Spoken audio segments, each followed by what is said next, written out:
tea is that I almost didn't cast you, but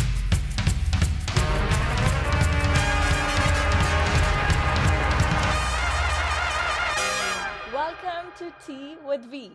And today our guest is Logan. pew, pew, pew, pew, pew, pew, pew, du, du, du, du, du, du, du. Okay, so I've decided that before I start a podcast, I really want to tell my audience how do I know you, or was it just an Instagram message? But it was not, because Logan is the one who made my debut in the Halifax Fringe Festival. And all I knew about them at that time that they're a director, but now I know a lot more. So before we start, tell us about yourself.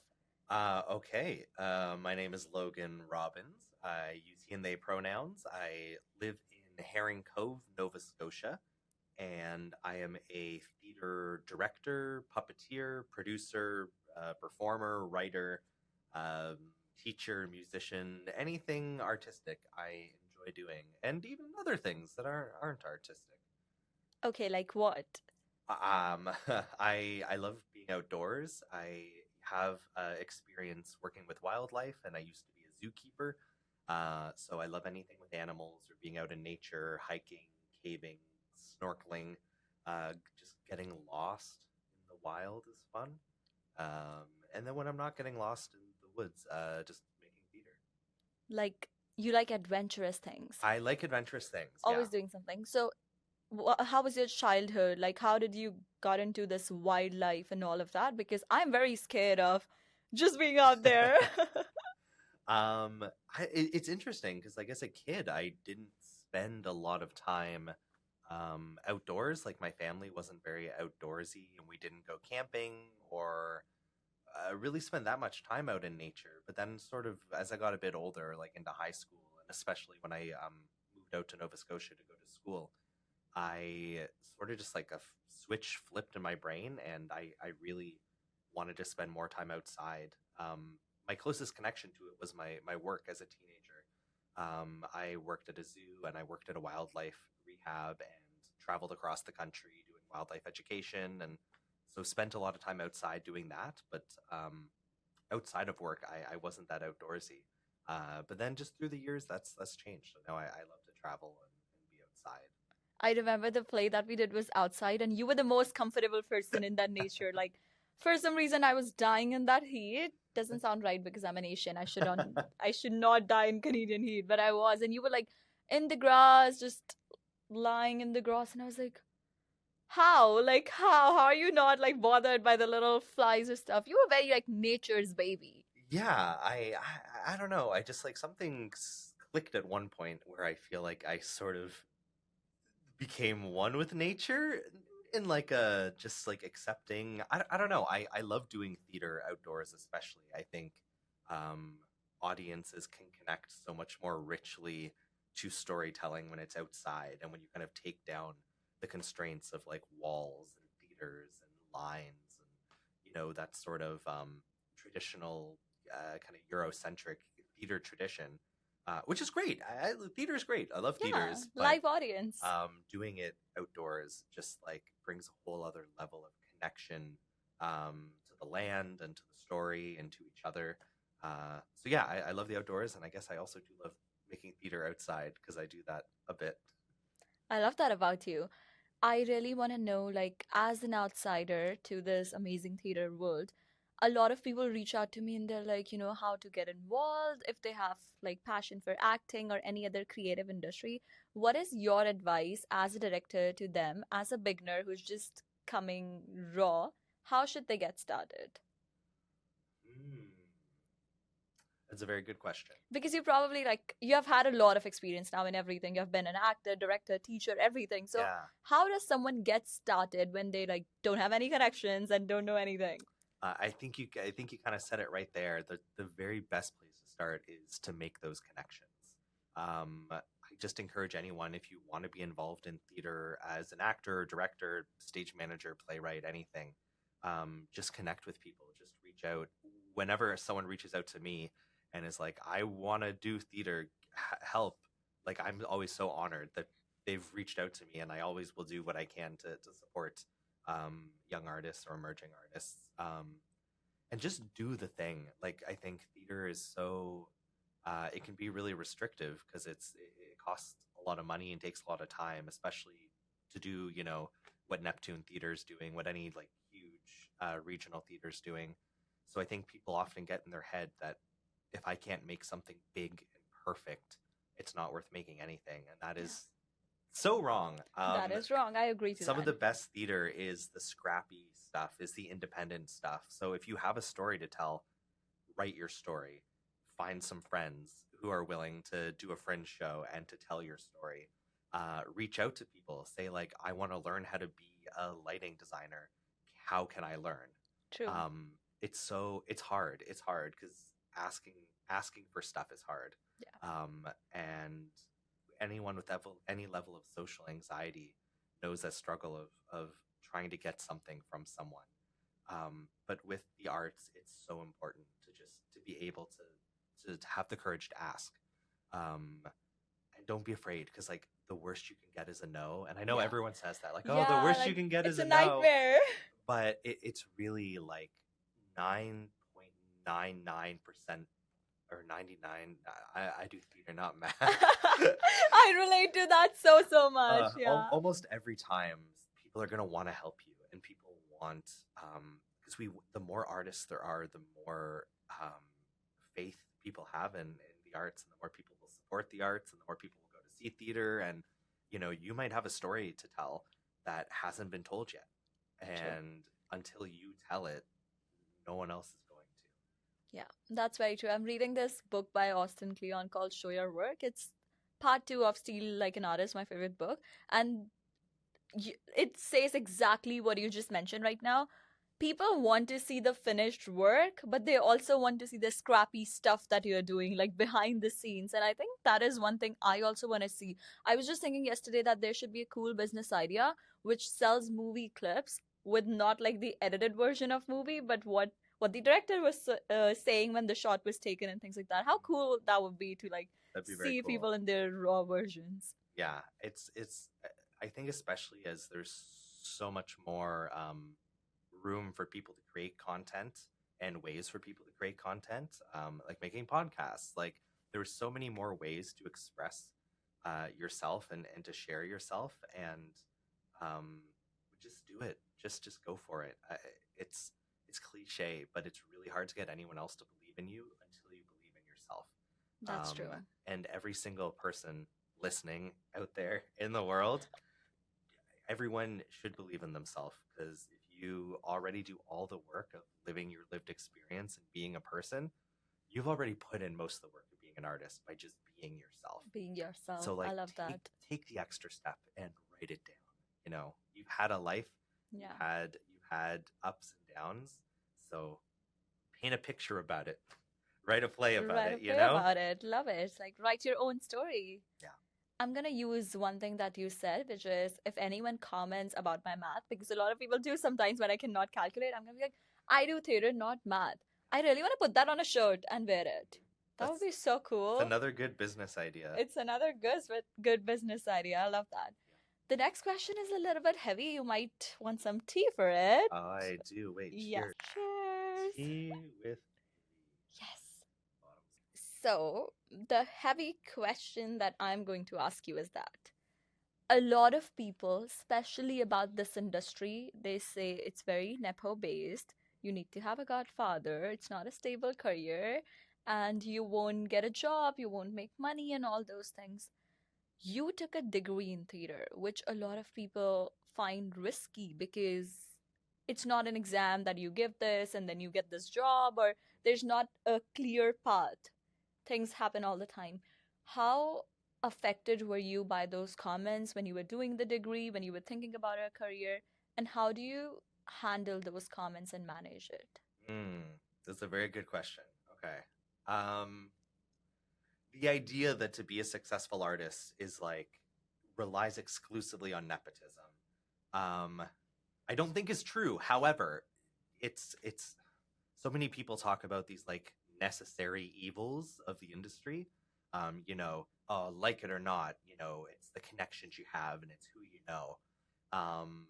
And it's true. how can I word this? Okay, controversial advice. Woo! Um, yes, it's an industry where nepotism plays a huge part. So go be nepotistic, you know? Ooh, okay. Like don't don't let people who are born into the industry have all the nepotism to themselves. And this goes back to making connections. And it's not about taking advantage of people, but it's, reach out to the artistic director of a company and say, "Can I volunteer for you? Can I help run front of house? Like, do you need help printing programs?" And when you show investment in your community and in the theaters that are there, you are inherently building those connections.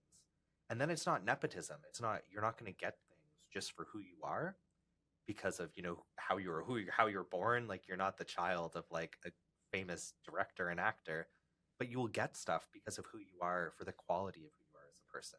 So if you show up and if you're kind and if you're an active community member and if you're helpful, you will get opportunities. And I don't know, on paper, maybe that still is nepotism, but I'm very happy to be given opportunities because of who I am, if it's because I am an active member of the community and a good person. So go out there and earn your nepotism. Is Oh, earn your nepotism. Earn Put your that on a nepotism. shirt. We got to make a whole line of shirts. Yeah, we should. And in terms of like theater school being a risk, I have the incredible privilege that my grandmother is deeply involved in the stock market, and I don't have student debt, which alleviates a huge amount of that risk. And I appreciate that for a lot of people, that's not the case. But just like anything else, it's an investment.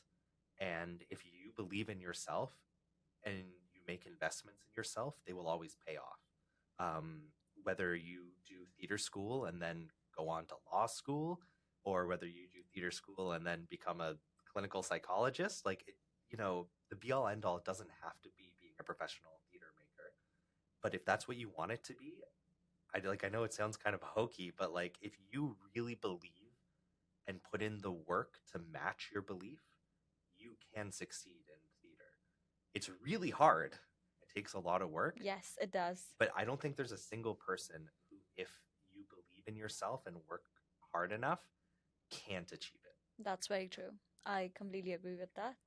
When you were starting your theater company, the Unnatural Disaster Theater Company, what motivated you when you were already doing well enough? You were getting all these plays and acting. What motivated you to start it?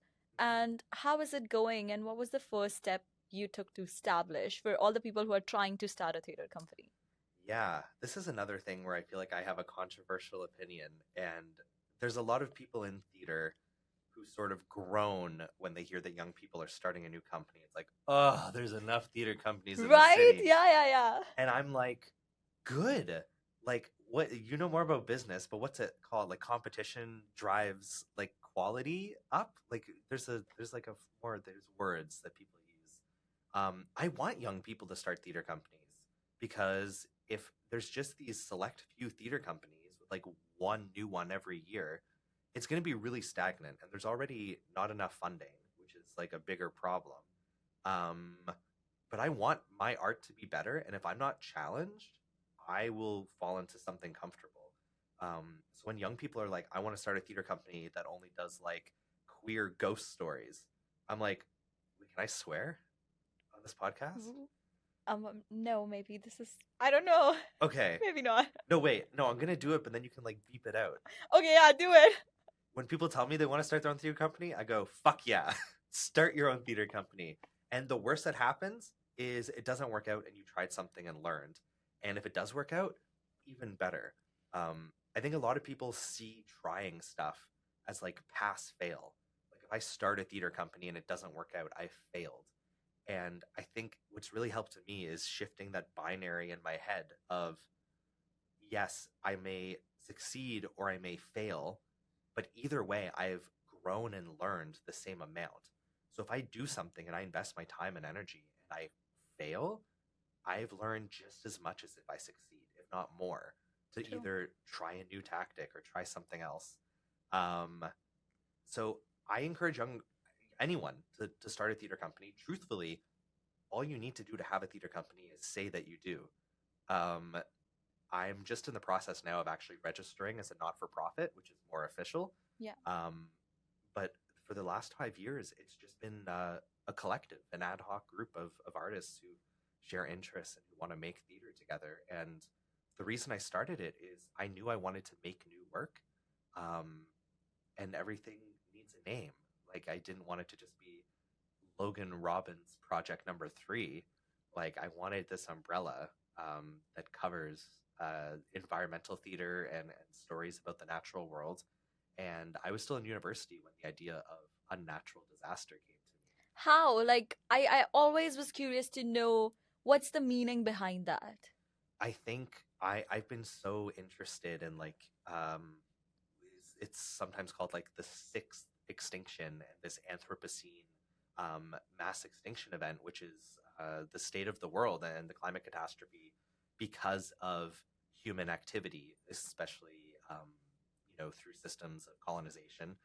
And I've just been always so interested in how we're the first species to affect the planet in this way. And if you look at what's happening in the world, like Nova Scotia in the past few years has seen the worst floods and the worst fires in history.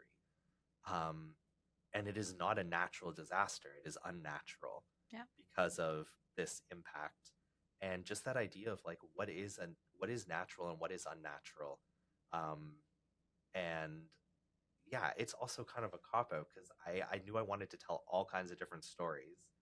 And as long as being human and living on Earth is kind of at the core of that, it is about an unnatural disaster. Yeah. And I just thought it sounded cool. It sounds really cool. The first time I heard it, I'm like, what is unnatural disaster theater? Like that sounds pretty cool. If I were you, I would be like the Logan Robins Theater Company, something like that. But that's very cool. When you were starting and like your theater company, how like young were you at that time? Were you still in school?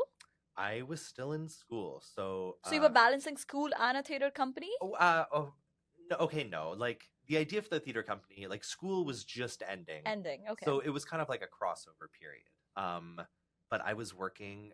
So in my final year of the acting program at the Fountain School of Performing Arts, our professor Matthew Walker gave us this assignment called a bridge project, where we were creating a new short piece of work, like 10 or 15 minutes, with the idea being that this creation process might give us a bridge into our professional career, which for me it did, absolutely. I think it's a brilliant project. So my bridge project was a story I wanted to work on, where I wanted to adapt the poetry of Federico Garcia Lorca, who's a famous Spanish poet, and I wanted to adapt it into a shadow puppetry musical about a snail. Okay. And I was working with my friend and collaborator Zach Levin, who wrote the music and is an incredible violinist and violist. Plays viola and violin. Okay. And also Linda Mayan. So the three of us started this company kind of together based around this project and worked on it at school. And then for the next fall, did it at the Halifax Fringe Festival in 2019. And it was a full-scale, like hour-long show with live music and shadow puppets on an overhead projector, and that started it all. I am loving the creativity here. Like, I love how you just bring pieces together and just make magic out of it. There's so much to learn. When I was working with you, my favorite part was that you were never like, let's dive into this, let's do this, or lines or something. I always remember there was an icebreaker activity at the very beginning where we would play a game or do something. And initially, to be honest, I didn't understand. I was like, why? Why are we wasting time? Why are we not practicing our lines? Director, what is happening? But then I realized that helped us so much, especially like doing the team bonding, because at the end we had a bond where it was like, even if someone messes a line, we knew that the other person can pick up the trust, and that trust came through those games and activities at the beginning. So I love how you think in those ways. I think there's just, I've never really completely agreed with any one school of thought on theater making. Like, there's so many, like, it'll be like, oh, do you follow the Meyerhold method? And I'm like, everyone's had great ideas. Don't get me wrong. The theater makers of the last 600 years, longer, theater's been happening for thousands of years. but like it's all been great. Like Yes. Shakespeare, Aristotle, Brecht, they're great. But I am most interested in kind of just holistic theater creation. So like that's why I love devised theater. But even for scripted theater, like the show we did, The Object of Trash Beach by Yes. Colleen Arcturus McIsaac, um, it's I think the role of the director in theater is changing. And I struggle when people ask if like, are you a director? And I'm like, yes, because that's what makes sense to people. But I think the best directors, I often think of it as facilitation. Because if my job is just to go in and tell actors what to do, anyone can do that and you can still put a show together. Yeah. But if I can go in and facilitate play and creation and discovery and really build a collaborative process, even around scripted theater, I think the result is always so much better. And also the process is better. Like we had fun. We had so much fun. I've had fun in every production that I do, but Object of Trash Beach was the character of Morgan is something I'm never forgetting. Oh my god, I literally felt like you were spying on me before casting me. How just Morgan felt so me. Is it true people say that half of director's job is done if they cast according to the personalities? I think casting is a big part, obviously. I think it's the hardest part as a director because you're going off of so little, and you have to make these huge decisions. And yeah, it's really hard. And like, are you ready for my heavy tea? Sure. The tea with V? Oh my god. Okay, all right. Here's the heavy tea. Here's the heavy tea. So when I was casting The Object of Trash Beach, it was very difficult, and a lot of people auditioned, which was amazing. And no one had ever heard of you before because you were new. Like Yes. this was like probably one of the first shows you auditioned for. Yes. No, I mean I did Newcomers, but this is one of the like first French shows. I completely get that. Yeah. Yeah, that's true. I had seen you, I think, already in Newcomers. Yes. Yeah. Yeah. So I'd seen you in one thing, and I remember thinking that this V person seems like they'd be really good for the role, but like I don't know her. Like I don't know what the vibe is like or what her energy is like.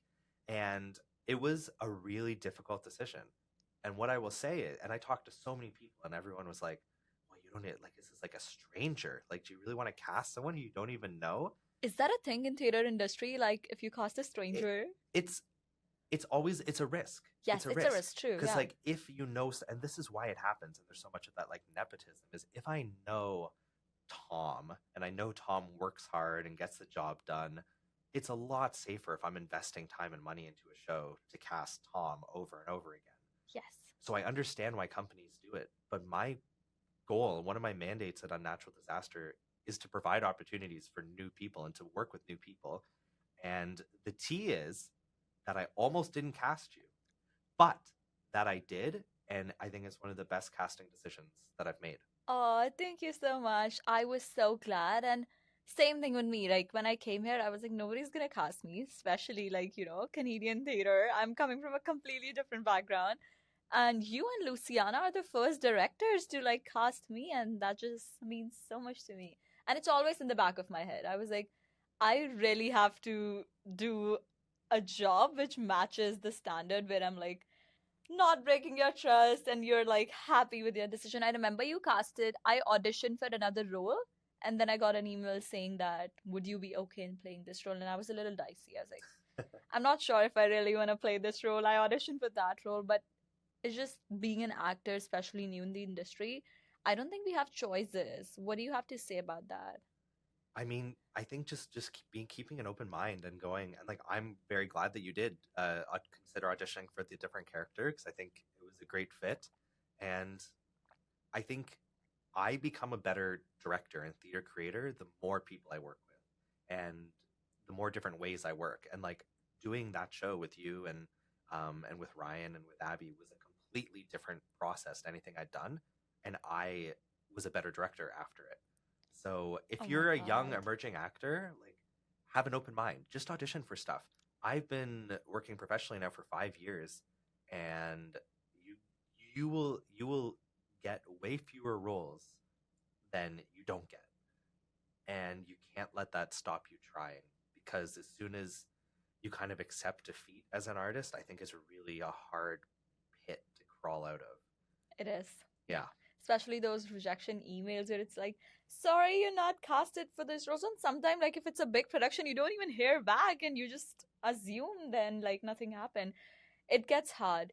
I really want to know, as a director, what's your advice when people audition that's like they should be doing when castings come? Um, it's I so not to toot my own horn, but I think as both an actor and a director, I think I've sort of started to cultivate this perspective on auditioning, which for me has been really helpful for like peace of mind, because auditions can be so scary and They are. stressful. Yes. And what has really helped me and changed my perspective is you have to like make the cognitive switch between, oh, this big theater company is giving me such an opportunity and I'm so grateful that they're seeing me, and like there's that kind of feeling of like they're doing me a favor by auditioning me. And we need to turn that around as actors, because the privilege is theirs. Like, for us to go in an audition, we are sharing our time, our energy, our talent,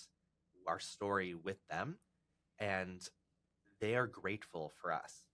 And it's like, you know, when you're in the wild and you're afraid of like a snake or a bear or something, and someone says, well, they're more afraid of you than you are of them. And it's a lot like that in an audition room with directors. Not that directors are afraid of actors necessarily, but they almost always really appreciate you and what you're there to bring. So just I've had to deconstruct in my head this kind of like pedestal that I put directors on and like big theater companies on, because at the end of the day, they're just people and they want to know you. So bring yourself to an audition, put in the work, make it as good as it can be. But don't spend all your time guessing what exactly they want. It's way better to show up and bring yourself. And if it's the right fit, it's the right fit. But there's no need to try and be anything else. I completely agree, because art is subjective. And initially, I was like, if I get rejected, oh, I'm this, I'm that, I would literally self criticize myself to a point where I would say anything about myself. And then I realized that's not true. It might be a small factor or anything about me that didn't fit in, or maybe somebody else was better fit for this role. It took me a lot of time to understand that it's not me, it's just whatever they're looking for.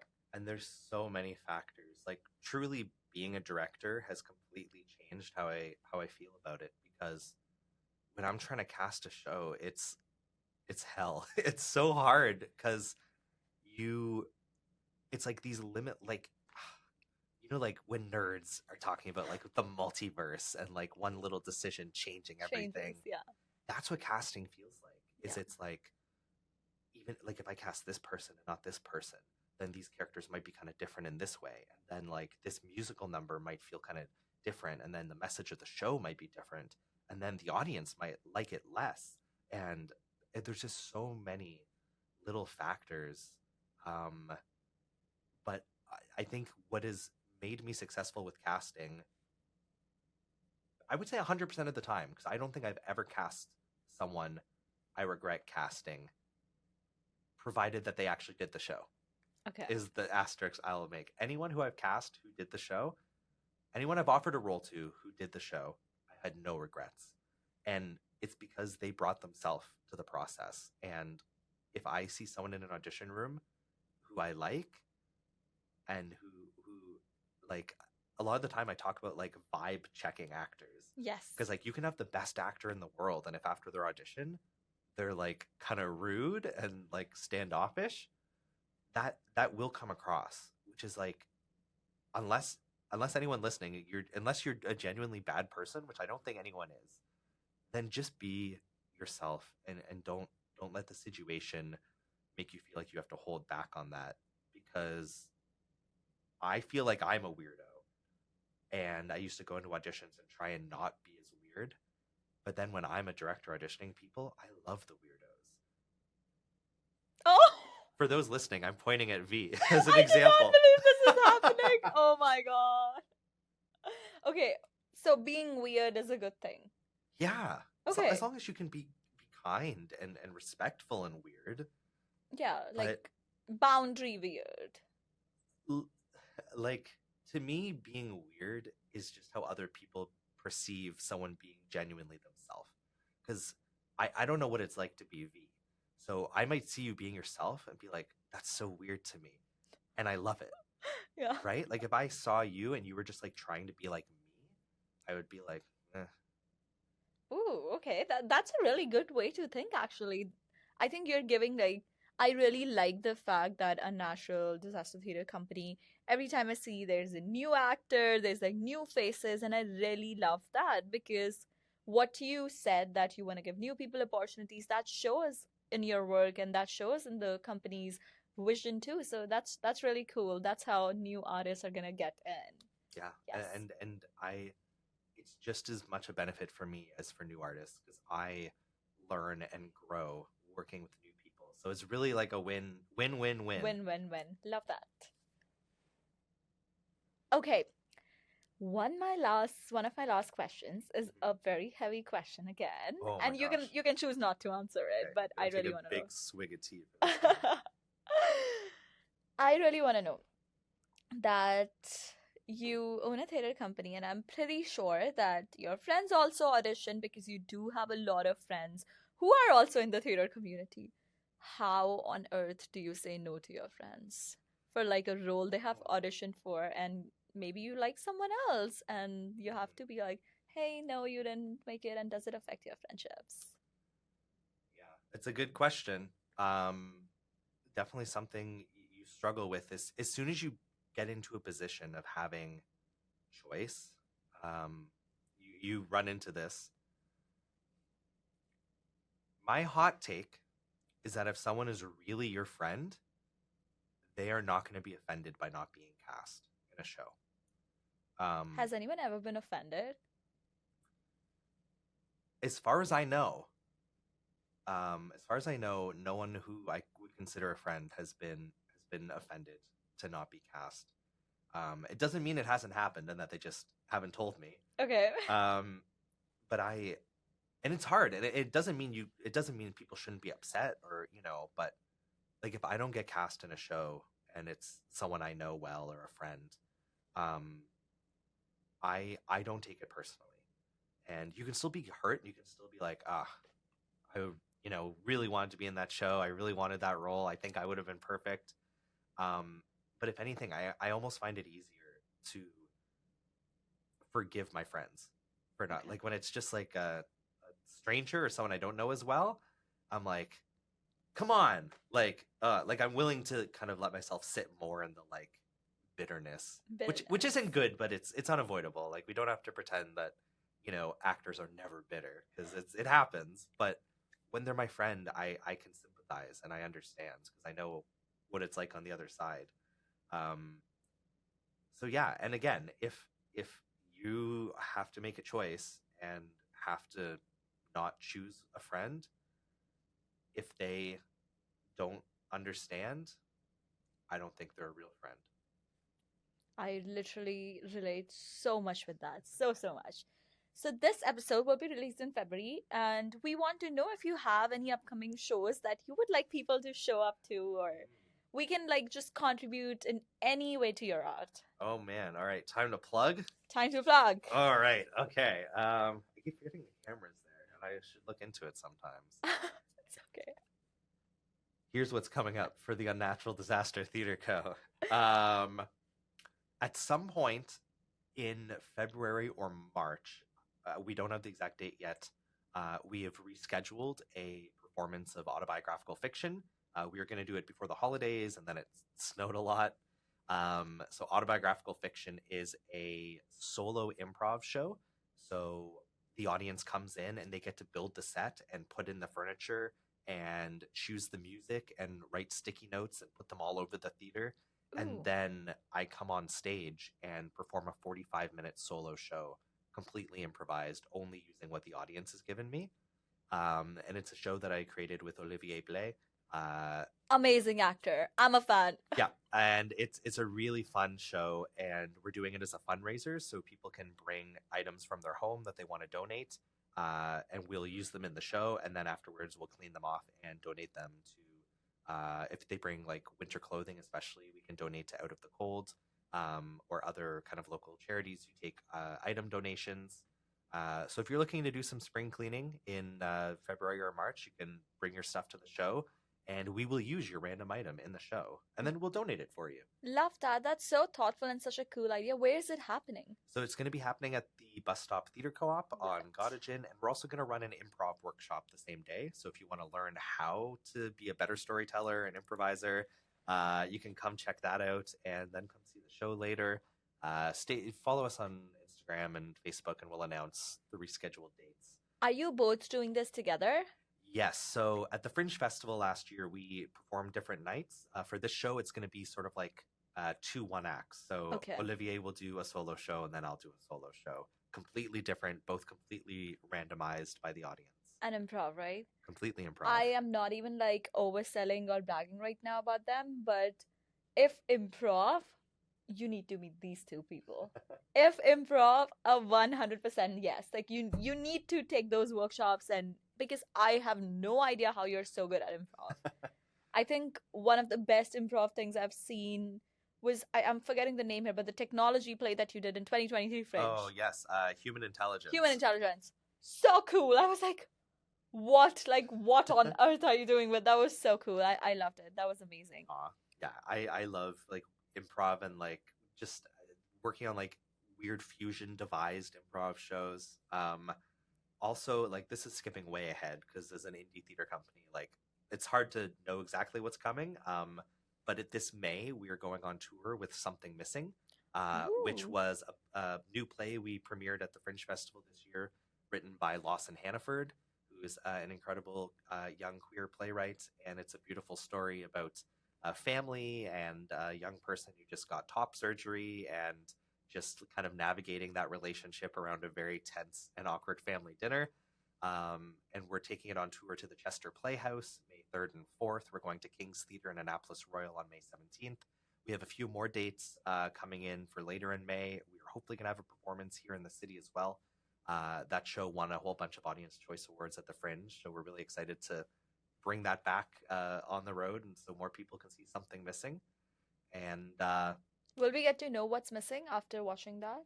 I think when you watch it, you will see there are a number of both physical and metaphorical things missing, Ooh, okay. but maybe even more things that are found. Oh, interesting. Now Yeah. I'm excited. And can I plug one more thing? Oh, do as many as you want. And this isn't even theater, this one, but I have recently started a whole new venture called the Lucky Star Bazaar. Yes, I wanted to talk about that because I read in your bio and then I forgot. That's Good okay. that you mentioned. So the Lucky Star Bazaar is this new project. It is an artist vending machine collective. So I saw in the States and other places in Canada these vending machines that were selling local handmade art. And I thought it was brilliant. And I was upset that there wasn't one here. And because I'm really stubborn and persistent, I was like, no one else is going to do it. I'm going to do it. I'm going to do it. We love that. So it's going to be like a vending machine of art, like handmade art. And stuff? Yeah, well, and even better, it's open. It exists. It's at the old Video Difference building on Quinpool, so 6086 Quinpool Road, the former Video Difference, which is now the To Be Theater building. Yes. It is in there right now. That's And so cool. We have over 20 local artists, and there are prints and stickers and antiques and handmade tea. There's tea in the vending machine. There's tea. We should use that for tea with me. We should actually, honestly, wait, let's talk after. Maybe we can connect you. It's this wonderful local tea maker named Helen who makes these incredible like tea blends herself. Oh, I would love to use that for the podcast. And yeah, and all of the money goes to the artists. So if you go and buy a little gift, it's perfect for Valentine's Day coming up, depending when this episode comes out. But yeah, and it's been really incredible. We're looking for even more artists who may want to be a part and sell their art in the machine. It's turned out to be a really great opportunity for artists who maybe aren't able to go to traditional markets due to maybe they're immunocompromised or they face accessibility blocks to getting to markets. So it's been a really cool way to support artists who don't always have a place to sell their art and just to like share really cool stuff. And there's always new stuff coming in, and It's all price ranges. Like I think our cheapest item in there is like $3. That's so cool. I would love to go to a vending machine and buy art rather Yeah. than buying a drink. It's really, really amazing. And so it's open generally 10 to 4 during the week, Monday to Friday. And then we host special kind of extra open hours some weeknights and weekends. So follow us on Instagram. It's at the Lucky Star Bazaar. Love it. And you can learn more, come shopping. And it's really fun. We take credit card, tap, insert. So super easy, very convenient. Oh my God, I love that idea. I love that. Okay, so this is going to be a ritual of Tea with Me podcast. Before we end any podcast, I am going to do a tongue twister with my person that will be on the podcast that day. For you, the tongue twister would be, I don't know, Siri will tell. Hey Siri, tell a tongue twister for a director and an actor, a cool one.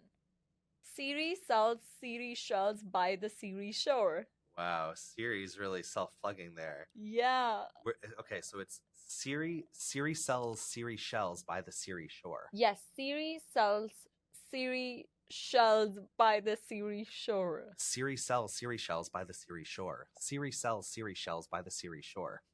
I think it's even easier than the original. Okay. I'm so competitive. You are. I have to do it now. Siri sells Siri sells Siri shells by the Siri shore. Yeah. Trying, yeah. Okay. Now we have to do it together. Okay. 3, 2, 1. Siri sells Siri shells by the Siri shore. Ah! Nailed it. Love it.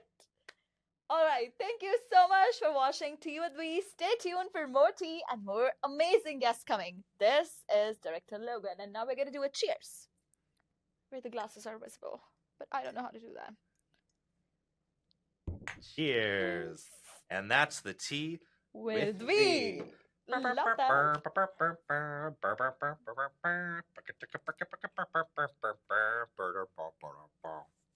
Thank you so much for your time. Thank you for coming. It means so much to me. Thank you for having me on. I am happy to be a guest on Tea with Me, the podcast, and would gladly recommend it to any podcast listener. Oh, thank you so much.